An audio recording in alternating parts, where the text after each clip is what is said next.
Video में हम आपके लिए जीवित पुत्रिका व्रत की एक बहुत सुंदर कहानी लेकर आए हैं। एक समय की बात है, किसी गांव में एक सेठ और सेठानी रहते थे। उनके यहाँ किसी चीज की कोई कमी नहीं थी, परंतु उन्हें एक बहुत बड़ा दुख था कि उनकी शादी के 10 साल बाद भी उन्हें कोई संतान नहीं हुई थी।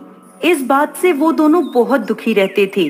कई वैद्यों को दिखाने के बाद और इलाज कराने के बाद सेठानी को एक पुत्र प्राप्त हुआ, परंतु 1 महीने बाद उस बच्चे की मृत्यु हो गई। इस बात से सेठ और सेठानी और ज्यादा दुखी रहने लगे। पुत्र के शोक में सेठ जी ने अपना काम धंधा सब छोड़ दिया, जिससे धीरे धीरे उनकी धन संपत्ति भी समाप्त हो जाती है। वह दोनों हर समय संतान के वियोग में तड़पते रहते थे। समय के साथ उनके पास कुछ भी नहीं बचा। सेठ जी कमाई करने के लिए परदेश चले गए। देखते ही देखते दिन महीने में बदल गए और महीने सालों में बदल गए, परंतु सेठ जी वापस नहीं आए। जो थोड़ा बहुत अनाज घर में बचा था वो भी खत्म हो गया। अब सेठानी भी घर से बाहर काम के लिए निकलती है और एक मैदान से मिट्टी खोदने का काम करने लगती है। जिस मैदान से सेठानी मिट्टी खोदती थी वहाँ बहुत सारे बच्चे खेलने आया करते थे। उन्हें देखकर सेठानी बहुत खुश होती और कुछ समय के लिए अपना दुख भूल जाती थी। जब वह वापस अपने घर आती तो फिर वह अपने बच्चे के वियोग में तड़पने लगती। अब वह हर रोज काम पर जाती और मैदान में खेलते बच्चों को देखकर खुश होती रहती थी। एक दिन सेठानी जब मैदान में मिट्टी खोदने पहुंची तो देखती है कि वहाँ एक भी बच्चा खेलने के लिए नहीं आया था।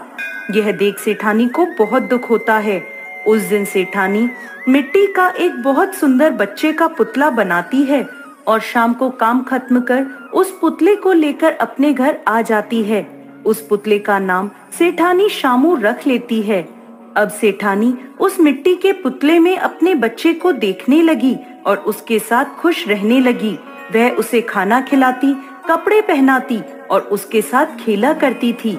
जब भी वह काम पर जाती उस पुतले को अपने साथ कपड़े में लपेटकर ले जाया करती थी। ऐसे ही समय बीतता गया। एक दिन सेठानी उस पुतले को लेकर जा रही थी, तभी उसने देखा कि एक पेड़ के नीचे कुछ औरतें बैठी पूजा कर रही थीं। सेठानी उनके पास गई और उनसे पूछने लगी, बहन, ये आप कौन सी पूजा कर रही हैं? इस पूजा से क्या फल प्राप्त होता है, मुझे भी बताइए।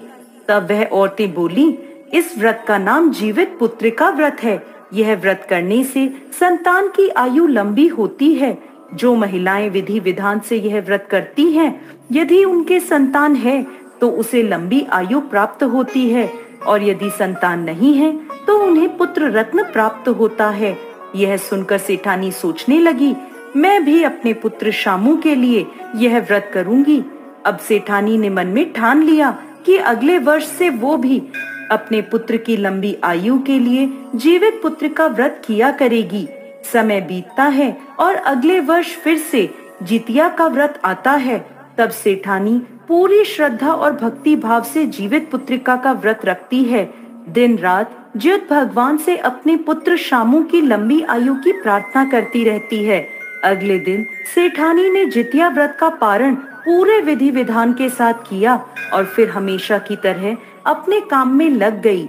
एक दिन वो उस पुतले को लेकर काम पर गई तो उसे महसूस हुआ कि वह पुतला हिल रहा है, लेकिन उसने सोचा कि ये उसकी गलतफहमी है। उसने ध्यान नहीं दिया और अपने काम में लगी रही। थोड़ी देर बाद उसे बच्चे के रोने की आवाज आई तो वो आश्चर्य में पड़ गई। थोड़ी देर बाद उसने अपने बच्चे का कपड़ा हटाकर देखा तो देखती है कि पुतले की जगह एक छोटा बच्चा था, जिसे देखकर वो बहुत खुश हुई और समझ गई कि ये सब ज्योत भगवान की कृपा से हुआ है। मिट्टी के पुतले में भी ज्योत वाहन भगवान ने जान डाल दी है। वह ज्योत भगवान को कोटि कोटि प्रणाम करती है और खुशी खुशी अपने घर की ओर लौट जाती है। रास्ते में सभी लोगों को बताती है कि ज्योत भगवान की कृपा से मेरा मिट्टी का पुतला पुत्र बन गया है। यह सुनकर सब हंसने लगते हैं और कहते हैं, सेठानी तो लगता है पागल हो गई है। मिट्टी का पुतला भी कभी जीवित हो सकता है। लेकिन मिट्टी के पुतले की जगह बच्चे को देखकर सब समझ गए कि सेठानी पर ज्योत भगवान की कृपा हुई है। उधर सेठ जी जो कमाने के लिए विदेश गए हुए थे, ज्योत भगवान की कृपा से उन्हें भी अपनी पत्नी की याद आई, तो वो भी अपना कमाया सारा धन लेकर अपने घर की ओर चल दिए। रास्ते में चोरों ने उनका सारा धन लूट लिया। अब उनके पास कुछ भी नहीं था, सिर्फ 2 रोटी थी जो उन्होंने रास्ते के लिए बांधी थी। जब सेठ जी थोड़ा आगे चले तो रास्ते में ज्योत भगवान एक साधु का भेष धर कर वहां आए और सेठ जी से कहने लगे, बेटा मुझे कुछ खाने को दे दो, मैं कई दिनों से भूखा हूँ, मुझे बहुत भूख लगी है। सेठ जी ने अपने पास रखी दोनों रोटियां उन साधु को दे दी। साधु ने एक रोटी ले ली और एक वापस बांधकर सेठ जी को दे दी और कहने लगे, ये बचा हुआ खाना तुम अपने साथ ले जाओ और अपने घर जाकर अपनी पत्नी के साथ मिलकर खाना। सेठ जी जब अपने घर आए तो देखते हैं कि उनकी पत्नी एक बच्चे को खिला रही है। बच्चे को देखकर सेठ जी बहुत नाराज हुए। तब सेठानी ने ज्योत भगवान की कृपा की सारी बात सेठ जी को बता दी।